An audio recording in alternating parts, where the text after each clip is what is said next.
형제가 여러분 안녕하세요. 오늘은 4월 17일 화요일 우리의 필요를 아시는 하나님이라는 제목으로 출애굽기 16장 1절부터 10절까지를 묵상하겠습니다. 1절 이스라엘 자손의 온 회중이 엘림에서 떠나 엘림과 시내산 사이에 있는 신광야에 이르니 애굽에서 나온 후 둘째 달 15일이라. 자, 이스라엘 백성들이 마라라는 쓴물을 거쳐서 이제 하나님이 그 단물을 주셨고 그 다음에 엘림에서 도착해서 푸른 오아시스에서 하나님의 주시는 물과 풍요로움을 경험하고 많이 쉬었습니다.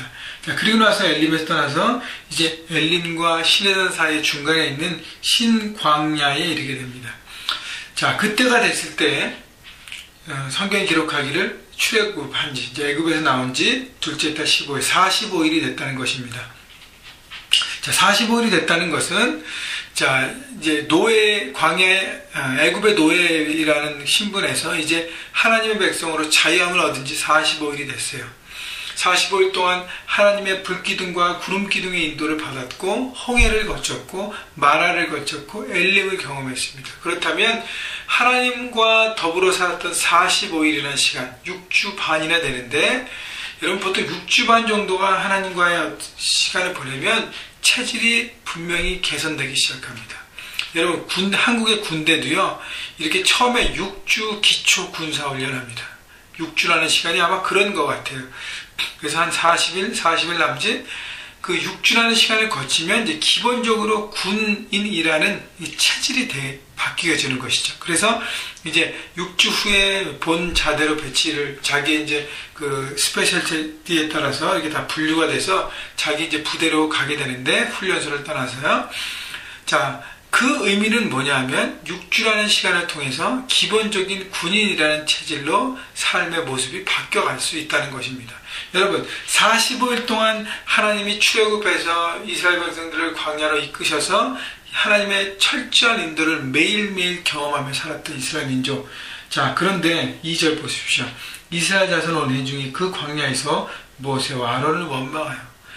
여러분 45일 동안 하나님의 철저한 인도를 받고 기적을 경험하고 많은 부분에 하나님의 역사를 봤는데도 불구하고 어떻게 해요? 다시 엘림을 떠나서 풍요로운 곳을 떠나서 광야로 들어가니까 또 하나님을 원망했습니다.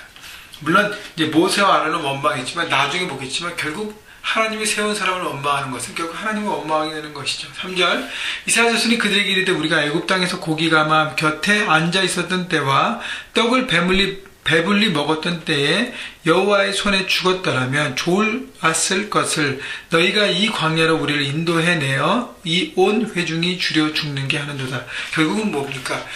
광야로 다시 나갔더니 먹을 게 다 떨어져서 먹을 것이 없다는 것이에요. 그래서 먹을 것이 없기 때문에 굶주리기 때문에 하나님을 원망했다는 것입니다. 여러분 하나님이 생명도 건져주시고 많은 부분에 대해서 채워주시고 이끌어주셨던 하나님의 경험들을 했음에도 불구하고 어떻게 해요?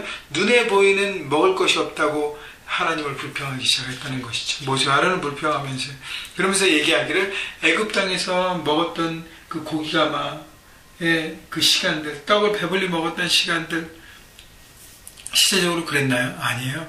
애굽에서 노예로 마지막에는요 만들 재능도 없이 정말 고생하며 힘들었던 시간들을 보냈습니다. 이거는 그냥 허황된 허상에 불과합니다. 결국 불평하고 원망하기 위해서 없던 것을 만들어 끄집어서 결국 모세와 아론에게 원망했다는 것이죠. 이스라엘 백성들은 45일 동안의 훈련을 지났음에도 불구하고 어떻게 해요? 여전히 자기 중심입니다.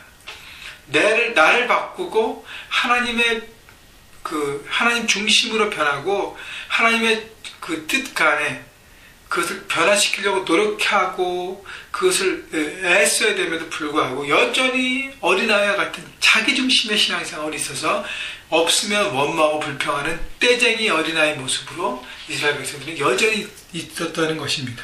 잘하지 않는 것입니다.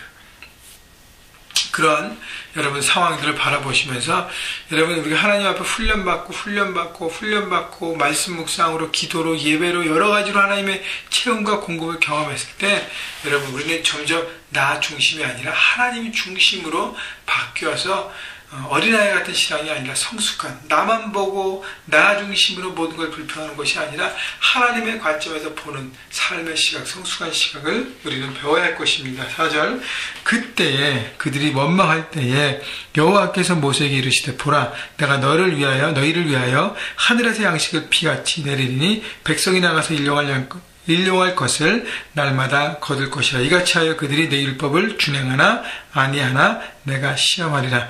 하나님께서 모세를 통해서 양식을 공급하겠다고 말씀하십니다. 하나님은요, 사람들의 필요를 아세요. 하나님이 그냥 내버려 두지 않습니다. 하나님은 믿으셔야 합니다. 하나님은 우리의 비즈니스와 우리의 가정과 우리의 학업과 모든 부분에 경제적인 부분, 또 정서적인 부분, 여러 가지 부분들의 필요를 다 아시고 채워주십니다. 그런데 채워주시 않을 때는 다 이유가 있다는 것이죠. 그 이유를 바라보고 하나님의 뜻을 구해야 합니다. 하나님이요, 양식을 공급하시는데 하늘에서 비같이 공급하신다 그랬습니다. 왜 그럴까요?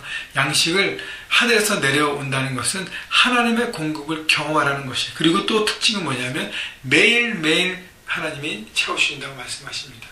여러분, 하나님의 매일매일의 공급을 경험하면서 매일매일 하나님 안에서 살아가는 삶을 살아가라는 것이죠. 하나님의 주인된 삶을 살아가라는 것입니다.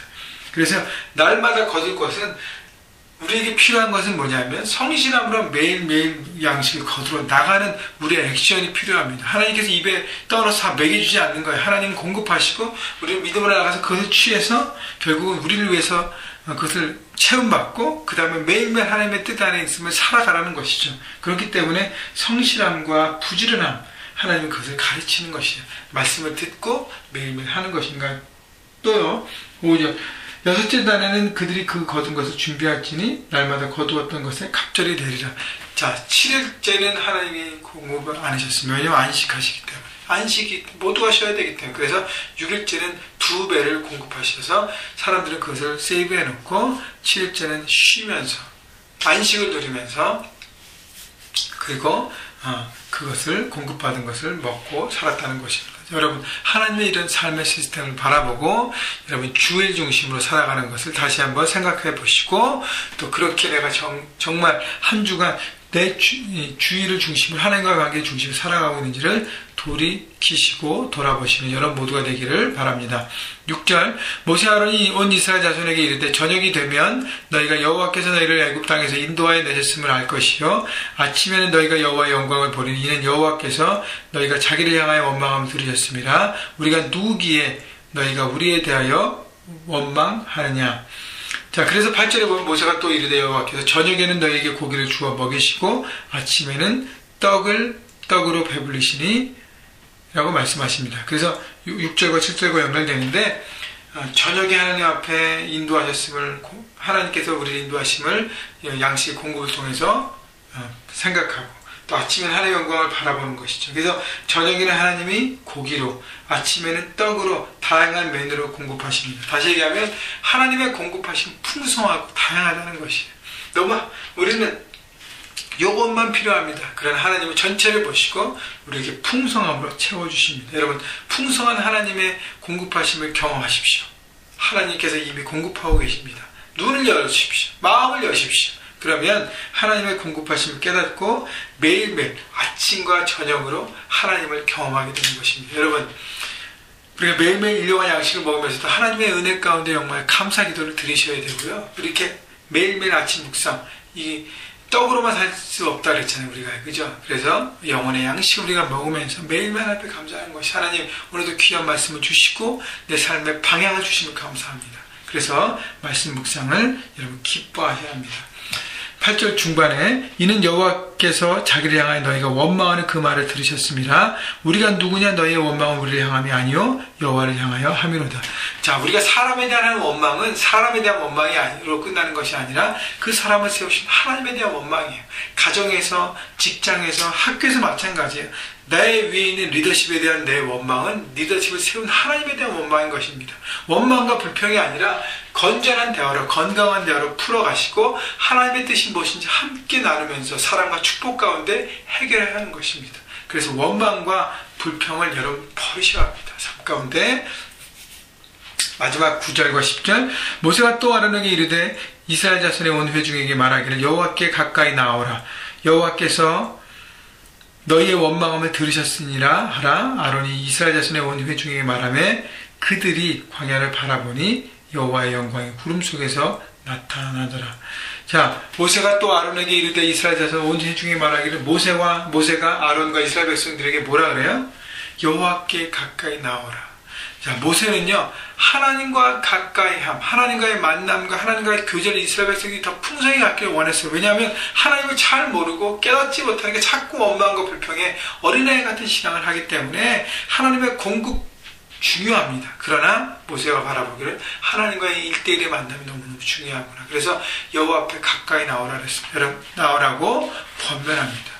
그때 하나님의 영광이 임하지 않습니까? 여러분, 우리가 매일매일 말씀 묵상을 통해서 말씀을 들으시고 하나님 앞에 간구하며 기도하시면서 하나님의 임재를 간구하십시오. 하나님, 오늘 하루의 삶 가운데 주의 임재를 간구합니다. 주님 함께 하시고 동행하시고 제가 깨달으며 성령님의 이끄심을 느끼며 경험하며 한 발 한 발 가는 하루가 되게 하옵소서.